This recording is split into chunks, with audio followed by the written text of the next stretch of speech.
Comment vous regardez la Grèce, Charles Gave? J'imagine que c'est un sujet qui vous parle davantage que les télécoms. Il semblerait, là, au moment où je vous parle, qu'on soit en train de connecter tout ce qui nous manquait pour arriver à une solution négociée dans la journée et pouvoir titrer demain dans la presse « Accord sur la Grèce, tout est réglé ». Tout est réglé. Ben oui. Accord politique, pas de Grexit. Il y aura donc 7 milliards d'euros qui sont attendus par les Grecs qui seraient libérés comme prévu. Et probablement le principe d'un troisième plan d'aide de l'Union européenne, de la zone euro, qui serait acté.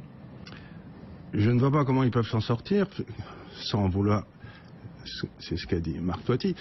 Vous avez aujourd'hui une absence totale de croissance en Grèce. Non mais là c'est pas le sujet du jour. Bien entendu. Pour rembourser une dette, il faut quand même dégager des excédents. Oui. Il est hors de question qu'ils dégagent quelque excédent que ce soit. Ils ont des excédents primaires aujourd'hui. Donc, le problème, il faudrait monter peut-être un peu en arrière, revenir à la cause première. Quand la Grèce est voulu rentrer dans l'euro, qu'est-ce qui s'est passé?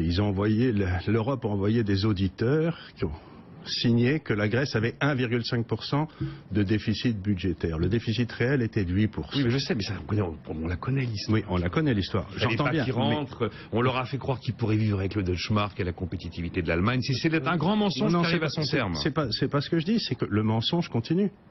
Ouais. Le mensonge continue. La Grèce, si vous faites tourner n'importe quel tableau Excel, est complètement incapable et de servir sa dette et de la repayer. Donc on continue à prêter de l'argent à des gens qui ne peuvent pas la rembourser. Oui. C'est-à-dire qu'on détruit de la valeur. Oui, mais on détruit de la valeur sans arrêt, sans arrêt. Et vous faites le malheur des Grecs en attendant. Ils vont rester avec 25% de chômage. Ils vont continuer à être égorgés. C'est ce qui nous est arrivé en France pendant la période Rueff-Laval.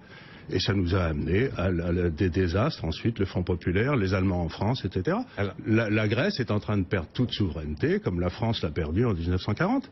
Et puis voilà, quoi. Est-ce que ça veut dire que dans ces cas-là, on teste l'autre solution, qui est donc le défaut... On la testera inévitablement. Il n'y a pas d'autre... Inévitablement. On ne peut pas... Quelqu'un qui ne peut pas rembourser sa dette ne la remboursera pas. Donc on ne discute pas du principe, on discute du timing.